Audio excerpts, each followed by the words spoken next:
সকাল অনেক ভোর, তখনও দেখো আলো ফোটেনি আকাশে, অন্ধকার, বাইরে কুয়াশা পড়েছে অনেক। ঘর অন্ধকার, কিন্তু তখনও দুটো লাইট জ্বেলেই করছি, একটু অন্ধকার হচ্ছে ভিডিওটা আজকে। তা মাছ ভাজা বসিয়েছি, উল্টাতে পারছি না, দেখো কি অবস্থা।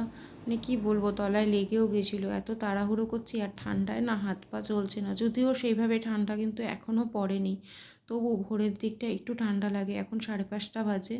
এদিকে রুই মাছ ভাজা বসিয়েছি আর ওইদিকে হচ্ছে আমুদি মাছ ভাজা বসিয়েছি, মানে দিচ্ছি আমুদি মাছটা কড়াইতে। তেল গরম হয়ে গেছে। রাত 3টের সময় উঠে ফ্রিজ থেকে মাছ বের করে রেখে দিয়েছিলাম বেসিনে। আর এখন না হলে আর রান্না করতে পারতাম না। এখন কিন্তু 5:30 বাজে, আমি উঠে গেছি ঘুম থেকে। আর উঠেই রান্নাটা আগে বসিয়ে দিয়েছি। মেয়ে এখনও ঘুমোচ্ছে, আজকেও কিন্তু ওর পরীক্ষা আছে। আর এইদিকে হচ্ছে তেল গরম হয়ে যাওয়াতে তেজপাতা, শুকনো লঙ্কা আর সাদা জিরে ফোড়নে দিলাম। মাছ ভাজা তেলের মধ্যেই দিয়েছি। এবার হচ্ছে আলু আর ফুলকপিটাকেও দিয়ে দেবো, দিয়ে খুব ভালো করে ভেজে নেবো। দেখো আমার হাত লাগাতে ইচ্ছা করছে না, আমার কিন্তু এটা খুব বাজে একটা রোগ বলতে পারো। কোনো জিনিসে হাত লাগাতে একদম ইচ্ছে হয় না। এই যে মানে হয় না মাছের মধ্যে নুন হলুদ মাখানো, তারপরে কিছু ভাজা করতে গেলে লবণ হলুদ মাখানো, এগুলো না আমি হাত দিয়ে একদম মাখতে পারি না। আমার খুব চামড়া উঠে যায়, তাহলে আঙুলে খুব প্রবলেম হয় এটা। আর ঠান্ডার দিনে তো বিশেষ করে হয়। তা যাই হোক দেখো, খুব ভালো করে ফুলকপিটা আলুটা ভেজে নিলাম। আর এদিকে বাটিতে একটা মশলা করে রেখেছিলাম, এটা আমি প্রত্যেকটা রান্নাতেই দিই। এতে কিন্তু রান্নার কালারও ভালো হয়, মশলার পরিমাণটাও খুব সুন্দর বোঝা যায়, আর খেতেও কিন্তু খুব টেস্ট হয়। একটু বেশ বেশি করে একটু জল দিয়েছি ঝোলের জন্য। ঝোলটা ফুটে গেলে মাছটা আর বড়িটা একসাথেই দিয়ে দেবো।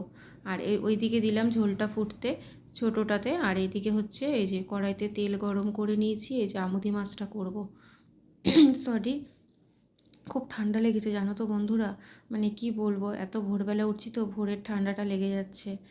যতই হচ্ছে গায়ে চাদর দিই, চাদর দিয়ে তো আর কাজ করা যায় না। হ্যাঁ, তারপরে যাই হোক দেখো, এদিকে হচ্ছে এই যে পেঁয়াজ আদা রসুন বাটা আমি দিয়ে দিলাম কড়াইতে, কালো জিরা দিয়েছিলাম একটু ফোড়নে। আর হচ্ছে তোমার দিয়ে আজকে মাছটা, আমুদি মাছটা না এত ভালো, মানে এত ভালো খেতে হয়েছে আমি নিজেও ভাবিনি। আর আমি এইভাবে না এই ফার্স্ট টাইম করলাম। আমি তোমাদের সবাইকে বলবো একবার হলেও ট্রাই করো, অসাধারণ খেতে হয়েছিল। ভীষণ মজার খেতে হয়েছিল। আদা রসুন পেস্ট দিয়েছি খুব অল্প, কিন্তু 2 থেকে 3 চামচ। আর পরিমাণ মতো লবণ, লবণটা একটু কম দেবে কারণ আমুদি মাছটা এমনি নুন থাকে। আর হলুদ আর কাঁচা লঙ্কা আর একটু লঙ্কার গুঁড়ো দিয়েছি।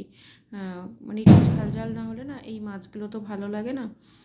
তাই এই দেখো ভালো করে মশলা কষিয়ে নিয়ে একদম অল্প জল দেবো, মানে না দেওয়ার মতন। এই যে দেখো জল আমি মানে না দেওয়ার মতন করেই দিয়েছি। এবার মাছটা দিয়ে একদম গায়ে মাখা মাখা করে করব।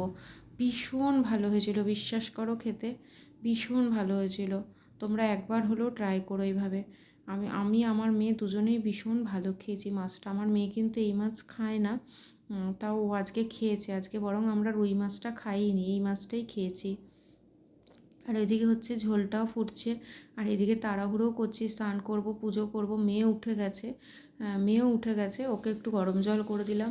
কেননা ভোরবেলা করে উঠছে তো, ও তো আবার মানে কি বলবো ঠান্ডা লেগে যাবে। একে তো পরীক্ষা সবে শুরু হলো, এখন অনেক দিন বাকি, আর তার মধ্যে গানও শেখে, তাহলে ওকে একটু গরম জল করে দিলাম। আর এদিকে এই যে ঝোলটা ফুটে গেছে, আমি হচ্ছে তোমার কি বলে মাছটা দিয়ে দেবো। মাছ আর বড়ি একসাথে দিয়ে দেবো। দেখো মাছটা আর বড়িটা দিয়ে দিলে মানে ঝোলটা একটু হালকা শুকিয়ে আসলেই নামিয়ে নেবো।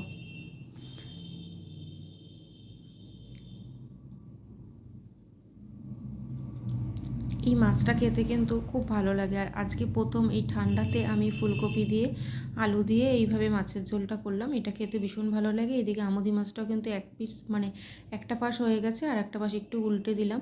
উল্টে এবার নামিয়ে নেবো। বেশিক্ষণ কিন্তু টাইম লাগেনি করতে, মাছটা ভাজতেই যতটুকু টাইম লেগেছে। ভীষণ মজার খেতে হয়েছিল। তারপরে দেখো অনেকক্ষণ পর এই যে গ্যাস ট্যাস মুছে পরিষ্কার করে নিয়েছি, এদিকে হচ্ছে ভাত বসিয়েছি। আর ভাতের মধ্যে দেখো পেঁপে সেদ্ধ দিয়েছি, উচ্ছে সেদ্ধ দিয়েছি, আর মেয়ের জন্য একটু আলু সেদ্ধ দিয়েছি। ওকে আলু সেদ্ধ দিয়ে সকালবেলাটা না মাছ টাছ খেতে চাইছে না, তাই একটু আলু সেদ্ধ দিয়ে ভাত খাইয়ে নিয়ে যাই, ভাতই দিচ্ছি সকালবেলাটা। আর এদিকে দেখো বেসিনে কত বাসন টাসন মেজে স্নান করে ফিরে আসছি।